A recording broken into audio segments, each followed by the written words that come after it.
Seberapa bahaya ya dok GERD ini? GERD ini membuat seseorang tidak nyaman. Tetapi apakah bisa sampai membuat orang jadi meninggal dok? Sebetul- Bisa sampai meninggal?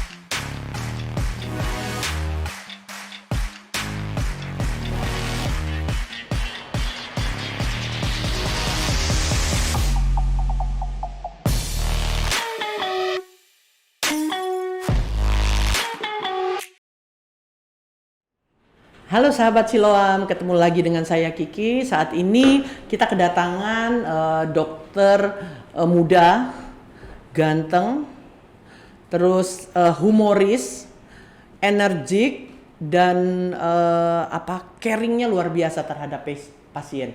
Dokter Krisma Kurnia, spesialis penyakit dalam. Apa kabar dokter Krisma? Luar biasa Bu. Ini kayaknya habis outing nggak lemes ya dok ya kemarin pas outing energik banget ya. Tambah semangat. Tambah semangat. Oke. Dok, apa dok setelah fase COVID nih ya dok ya, pasti sibuk banget tuh kemarin pandemi, terus sekarang apa kegiatan dokter nih dok selain praktek? Selain praktek, biasanya saya kegiatan olahraga, kegiatan aktivitas sehari-hari, gitu, Ya. seperti itu. Tapi dokter saya dengar dokter suka nyanyi juga ya dok ya? Ya nyanyi walaupun suaranya nggak bagus. Olahraga apa Dengerin dok? musik. Oh gitu. Jadi semacam terapi healing lah. Oke. Dok, dulu dokter kuliah di Jogja atau di mana dok? Saya lahir di Jogja. Ya. Kemudian SD sampai SMA saya di Jogja.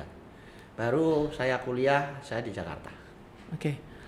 Dokter, jadi kalau dokter olahraga nih dok, dokter masih menyempatkan waktu karena saya lihat ini kan dokter pasiennya banyak banget, terus waktunya terbatas. Olahraganya dok, olahraga apa yang biasanya dokter lakukan? Yang sebetulnya semua olahraga itu saya suka. Hanya kemudian lebih olahraganya itu saya lebih bisa di tenis meja dan bulu tangkis. Dan masih rutin itu dok? Ya. Oke, luar biasa ya dok ya, untuk Ya. menjaga kebugaran dok. Ya, karena olahraga itu kalau sudah hobi melakukannya itu dengan senang hati. Nah, tradisi Imlek nih dok. Saat ini kan kita sedang ada perayaan Imlek. Biasanya dokter apa dok? Apa kegiatan pada saat Imlek seperti Ya, sekarang ini? setiap tahun keluarga besar kami pasti merayakan Imlek. Nah, kebetulan Imlek tahun 2023 ini itu show-nya adalah kelinci, ya. Jadi keluarga besar kami biasanya akan mengawali dengan makan-makan. Nah, makannya besok. Oh iya, tradisinya ya dok ya. Iya. Saya Jadi- kalau Imlek iya Jadi pasti. satu hari sebelum Imlek, malam harinya kami pasti makan bersama keluarga besar. Oh, iya. Baru setelah itu besoknya tanggal 23 Januarinya hari Minggu kami Imlekan. Keluarga di Jogja, banyak di Jogja semua dok? Keluarganya semua di Jogja kecuali koko saya nomor 1 di Jakarta. Oke. Dok, sekarang kita ngobrol tentang Karin dok. Apa sih dok yang membuat dokter itu dulu memilih saya kayaknya pengen jadi dokter nih gitu. Itu apa dok? Kalau boleh saya jujur, Iya. karena Harus jujur dok. Karena begini, dulunya itu saya tidak memilih dokter. Oh, oke. Jadi passion saya itu tidak di dokter. Oke. Jadi waktu itu memang saya, ya kalau anak kecil ditanyain soal cita-cita pasti banyak yang muluk-muluk ya. Ya. Saya mau jadi presiden, Presiden. saya mau jadi dokter gitu Kayak ya. saya dulu ya. Ya, sampai dengan SMP SMA itu saya malah tidak punya cita-cita. Jadi saya tidak terpikir apapun tentang cita-cita. Ya seperti air mengalir saja. Jadi saya jalani itu SMA selesai, kemudian kuliah selesai, SMA selesai, kemudian waktu itu pendaftaran di kuliah itu kebetulan saya masuknya kan di IPA waktu itu. Oke. Pas Ya. SMA ya dok ya? Pas SMA IPA. Nah, saya tidak punya cita apa-apa. Kemudian baru menjelang mau berakhirnya SMA, kelulusan itu saya mendaftar di UMPTN, saya tidak terjaring, tidak masuk. Oh. Kemudian saya akhirnya kuliah di Jakarta di Iya. universitas swasta. Iya. Dan sebelum masuk ujian itu di Gelora Bung Karno, Iya. kebetulan itu saya ingat betul, Iya. ratusan ribu mahasiswa itu calon mahasiswa untuk ujian. Itu saya mengisinya itu adalah teknik mesin. Oh, universitasnya dok waktu itu Universitasnya saya di Trisakti. di Trisakti. Oh. Ya. Justru malah ngisi teknik mesin dok. Satu teknik mesin, yang kedua adalah teknik elektro. Oke. Kenapa? Karena ini hanya hitung-hitungan secara manusia, secara otak saya saja. Iya. Jadi kami 5 bersaudara. Jadi cowok pertama, kedua cowok, Iya. yang ketiga cewek, yang keempat, kelima ini Iya. cowok. Kebetulan saya adalah anak bungsu. Iya. Nah, kakak saya itu sudah ada elektronya 2. Nomor 1, 2 ini elektro. Oh. Cicik saya ekonomi. Koko saya yang nomor 4 ini kedokteran. Oke.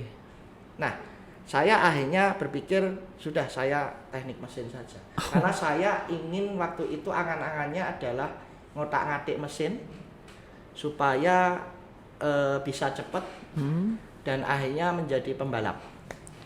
Oh, sebenarnya mau jadi pembalapnya malah dok. Ya, jadi antara pembalap atau antara mekaniknya ya. Kok jadi jauh banget ya? Dok? Gitu kan. Tetapi Iya. waktu itu papi saya mengatakan saya pengen punya 1 dokter lagi. Oh. Supaya 2 elektro, 1 ekonomi, 2 dokter. Ya. Dan disitulah saya baru mengerti sekarang bahwa doa atau titipan pesan orang tua sebelum berangkat ke kota lain Iya. itu sangat manjur, sangat mujarab, sangat luar biasa. Iya. Iya. Jadi berpesan, papi inginnya kamu jadi dokter. Saya iakan, Oh. saya berangkat, saya nulisnya bukan kedokteran, Tadi saya nulisnya teknik oh tetap mesin dan teknik elektro. Oke oke. Jadi artinya itulah bentuk kenakalan kecil saya waktu itu dengan mengiyakan orang tua, tetapi saya menulisnya tidak kedokteran. Iya. Gitu ya. Terus akhirnya pilihan saya sampai di sana, saya berpikir akhirnya saya elektro nggak jadi, saya tulis teknik mesin dan kedokteran. Oh, oke. Gitu ya. Setelah ujian selesai, pengumuman keluar, saya langsung cari di papan pengumuman di teknik mesin, tidak ada nama saya. Oh. Tidak ada, sama sekali tidak ada. Akhirnya di pilihan kedua saya cari agak lama, saya sudah was-was nih. Wah, bakalan nggak keterima nih. Karena waktu itu koko saya nomor 4 ini kebetulan di Universitas Trisakti juga, fakultas kedokterannya. Dia nungguin, akhirnya begitu keluar saya ditanya, bisa nggak? Saya bilang bisa, jawabnya. Dari 100 soal saya tidak jawab 20. Dari 100 soal 100 soal, 20 soal saya tidak jawab. tapi 80 terjawab ya dok ya. Terjawab. Nah, makanya kemudian koko saya nomor 4 ini dia bilang sudah pulang kampung saja. Kamu nggak bakalan keterima. Kamu nggak mikir. Ini bukan UMPTN. Jadi Ya. kalau salah tidak di minus. Akhirnya Jadi isi aja. akhirnya balik ngelamar kuliah ngelamar di Jogja dok. Kedokteran. Jadi ya itu UMPTN saya nggak terima. Akhirnya keluar pengumuman ternyata nama saya masuk ke kedokteran. Oh. Dan lebih ajaibnya lagi, walaupun tidak menjawab 20, saya tidak yakin 80 itu semuanya betul. Ternyata itu peringkat 2. Gitu dok. Luar biasa itu doa orang tua ya dok ya. Luar biasa. Makanya bagi sahabat silam, doa orang tua, pesan orang tua itu luar biasa. Ya.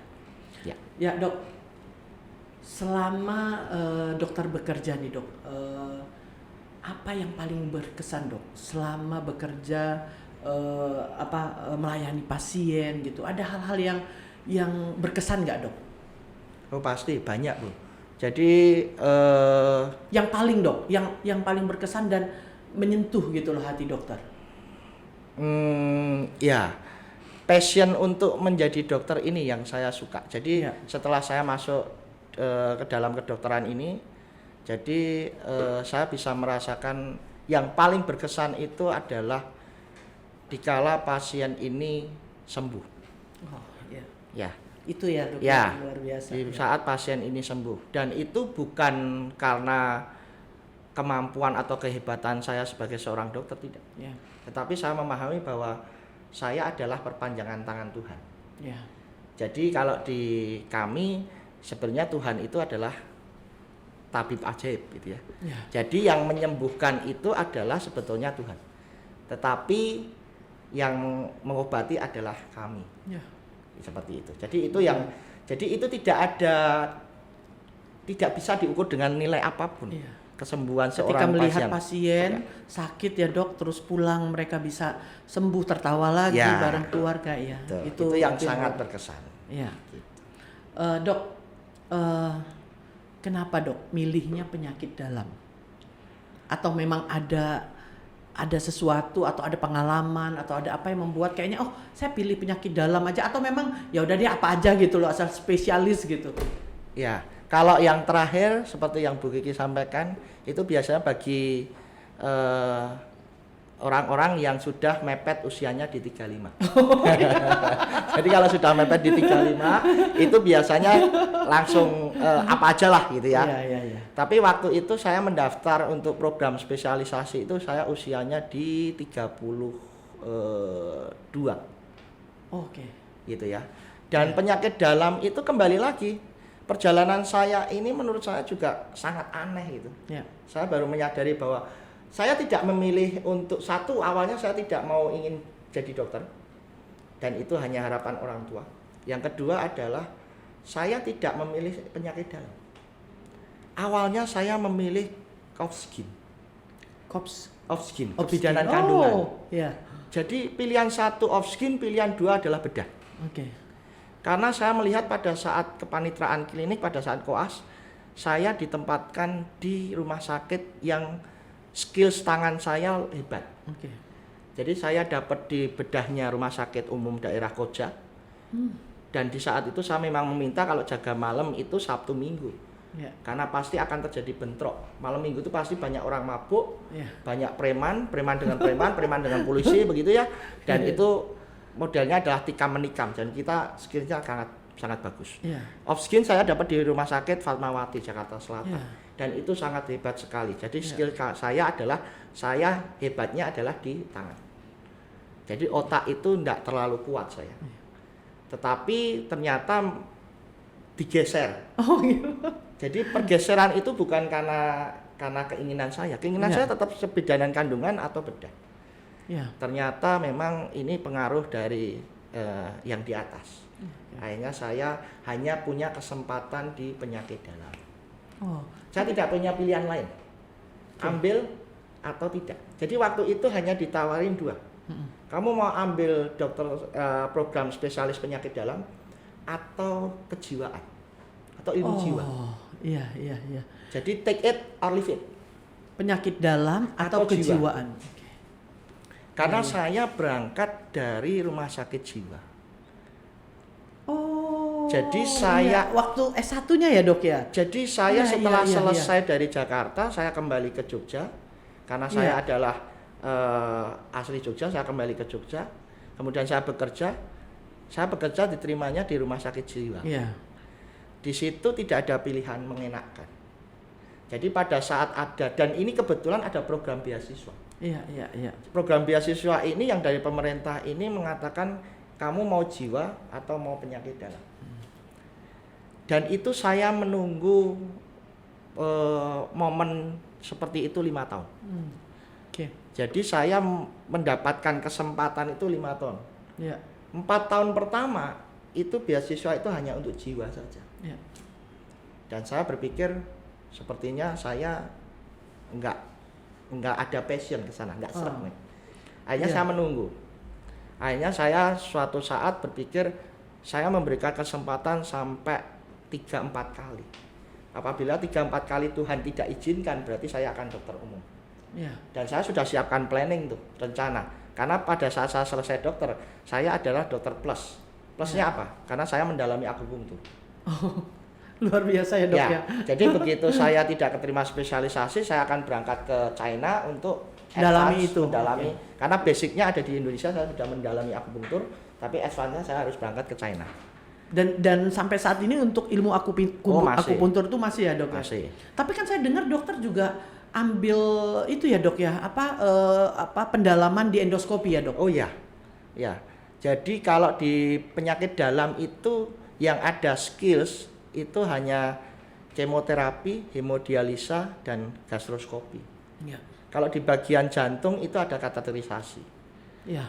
Nah, karena kami lebih memperdalam penyakit dalam bukan ke jantungnya, makanya hanya ada 3, hemodialisa, kemo, atau endoskopi. Iya. Akhirnya saya ambil endoskopi. Iya, karena beberapa rekanan teman-teman saya itu ketika saya arahkan mereka melakukan endoskopi dengan dokter dan mereka sangat puas sekali sih dok. Dan saya melihat di Siloam Jogja saat ini endoskopi sangat berkembang sekali dok. Nah, Ya. harapan dan planning dokter nih untuk endoskopi nih dok di Siloam Jogja ini apa dok? Harapan saya Dan rencana dok, kira-kira ada planning apa untuk dari dokter sendiri atau mungkin nanti akan ada pendidikan atau apa gitu dok? ya, ini adalah tahun terakhir saya untuk mengambil subspesialis, Ya. gitu ya. Subspesialis berarti saya harus mengambil KGIH, Oh iya. konsultan gastroenterohepatologi, Iya. karena terkait dengan endoskopinya, Iya. gitu ya. Kalau saya ngambil misalnya konsultan ginjal hipertensi, ya saya harus hemodialisa dulu. Iya. Nah, jadi saya condongnya adalah ke gastroenterohepatologi. Nah, ini tahun terakhir. Saya masih maju mundur apakah akan subspesialis atau tidak. Ya. Tetapi harapan saya adalah sebetulnya saya ingin Siloam Jogja Ya. ini menjadi pusat endoskopinya. Ya. Termasuk kemarin sempat saya sampaikan ke Bu Kiki masalah IBD Center. Oh iya, Ya waktu kan? itu dokter, Ya. sewaktu dokter habis dari training di Singapura, ya. Ya, itu keren sekali, itu bagus sekali. Ya.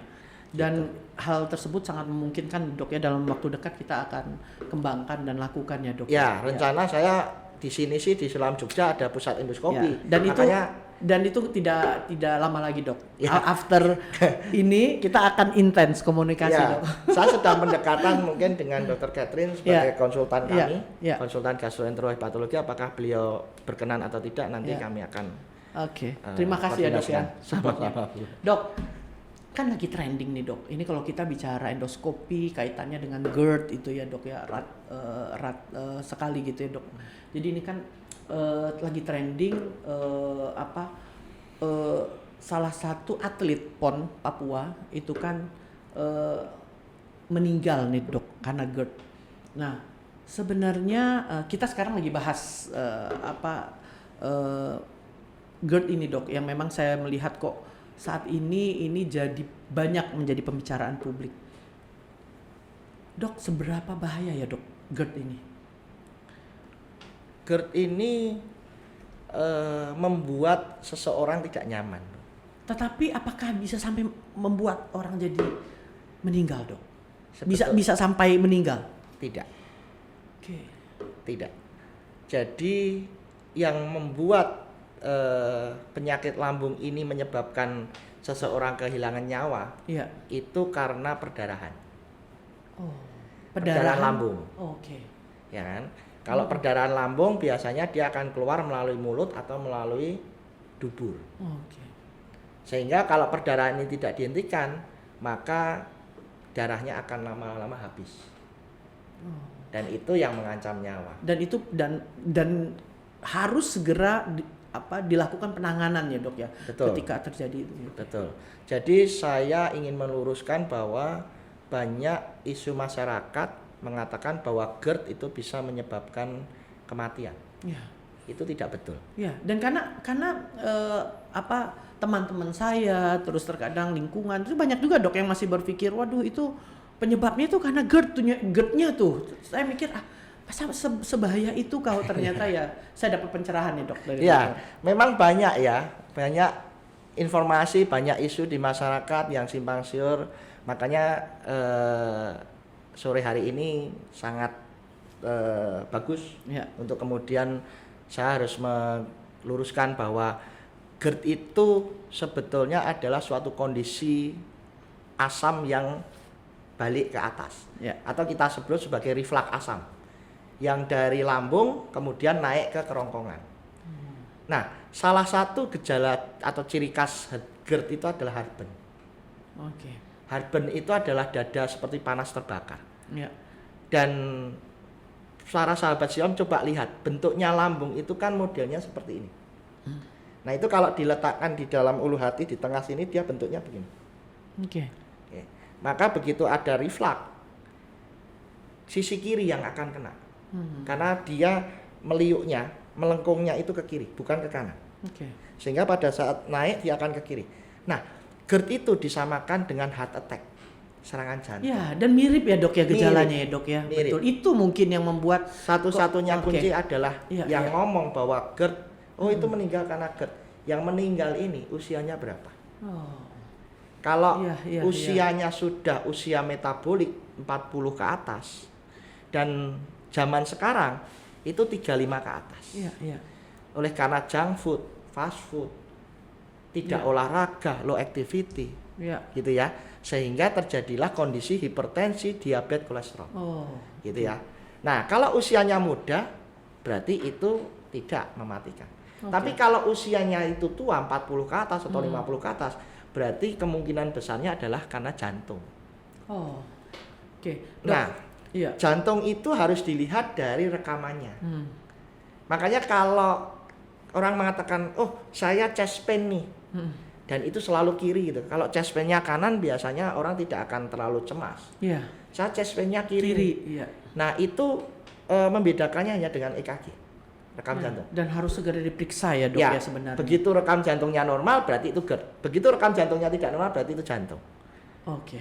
Gitu kan? Karena orang akhirnya jadi nggak waspada ya dok ya. Ya. Karena dipikir gini, oh ini saya kena asam lambung nih, gitu. Ya. Padahal bisa jadi ada indikasi Betul. indikasi lainnya. Ya. Dok, apakah dok GERD ini juga ada kaitannya dengan stres dok? Karena sekarang kan era sekarang ya dok ya, stres apa itu? Stres itu menaikkan jumlah asam Ya. dan meningkatkan keasaman lambung. Jadi hubungannya sangat erat antara stres dengan asam lambung. Oh iya, karena mungkin kalau kita lihat ya dok ya di era sekarang di mana pasca pandemi banyak sekali nih dok permasalahan ya dok ya, kita lihat di permasalahan sosial di masyarakat.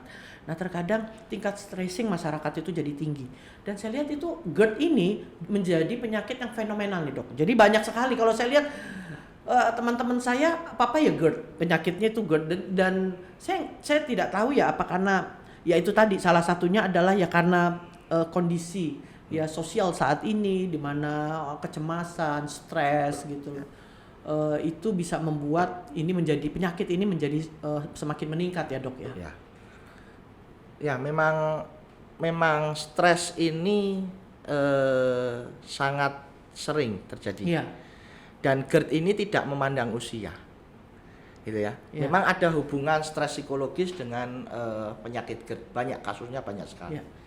Makanya kita harus pinter-pinter mengelola stres ini, Ya. supaya tidak terjadi kasus-kasus tidak cuma GERD, tetapi ya meningkatnya asam lambung. Gitu. Oke. Ya. Dok, ini kan saya sering mendapatkan testimoni nih dok, testimoni dari pasien-pasien yang bilang kalau periksa ke dokter Krisma itu mereka senang sekali karena dokter Krisma ini sering sekali kalau konsultasi itu all out dok, jadi cerita terus menceritakan itu dengan pasien itu sangat enak, komunikasinya juga sangat lancar. Nah, dok, apa sih dok yang mendasari ya dok? Ketika dokter melayani pasien, dokter bisa setotalitas itu dok? Kadang kalau kita ngelihat kan dok, orang kadang kalau mau periksa, aduh kalau dokter itu sedikit bicara misalnya. Ya. Kadang kalau udah banyak kecapean gitu ya dok ya, kadang Aduh, kita juga bisa sangat mengerti. Tapi kan dokter di tengah jadwal yang padat itu, saya selalu mendengar dokter sangat-sangat antusias gitu melayani pasien. Apa dok yang bisa membuat dokter? Kembali lagi kepada kebahagiaan yang saya dapat. Iya, Jadi saya ingin pasien saya mengerti kondisinya, iya, gitu ya, mengerti penyebabnya. iya, Sehingga dengan mengerti penyebab dan kondisi kesehatannya, maka dia akan bisa berusaha untuk melakukan pencegahan atau preventif. iya, Ya, di saat penyakit ini muncul, memang ini tahapnya adalah kuratif, tahapnya Ya. pengobatan, dan itu tugas tanggung jawab kami sebagai seorang dokter. iya. Tetapi setelah sembuh, seharusnya mereka tahu mereka harus melakukan apa. Oleh sebab itu, maka itu yang mendorong saya untuk kemudian saya perlu edukasi nih. Saya perlu edukasi. Iya. Karena edukasi ini penting. Sebetulnya terapi itu kalau mau di dokter siapapun yang bidangnya sama, kemudian rumah sakit lain, itu terapinya sama. Iya, tetapi memang kadang bagaimana komunikasi ya dok ya, dengan dengan dokter itu kadang membuat ketenangan ya dok ya. Jadi Ya. kita sedang sakit, ketenangan itu berapa persen itu sudah menyembuhkan dok ya. Betul, betul. Kelemahannya hanya satu, Ya, membutuhkan waktu lebih lama. ya, Sehingga kalau jumlah pasien ini meningkat, itu kemudian menjadi lebih lama. Kalau bagi kami tidak masalah.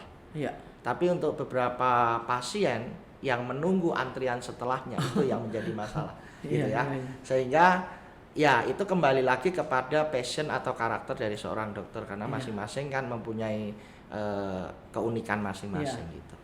ya, ya, ya. Ya. Oke, dok. Resolusi dok di tahun 2023 ini, dokter apa dok resolusi dokter yang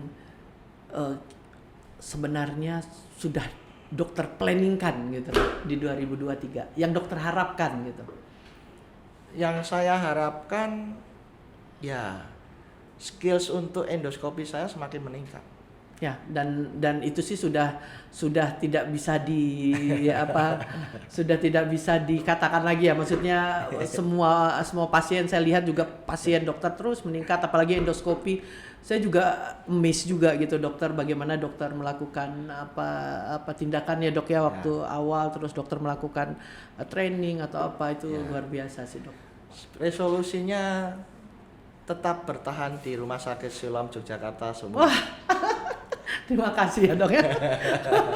Memang saya juga melihat supportnya dokter juga luar biasa, dan semoga nanti kita bisa lebih banyak ya dok ya melayani pasien sebanyak-banyaknya, pasien yang membutuhkan, dan saya berharap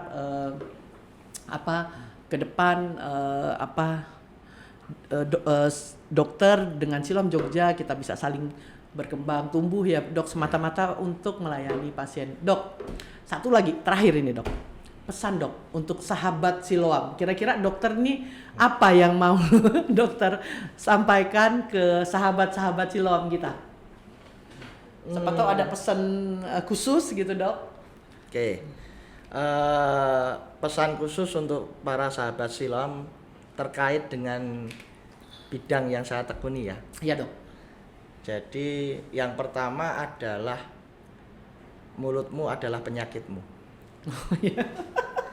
Iya, Karena kan yang Iya, sudah ada kan mulutmu adalah harimaumu. Jadi harus semua sumber dari sini ya dok ya.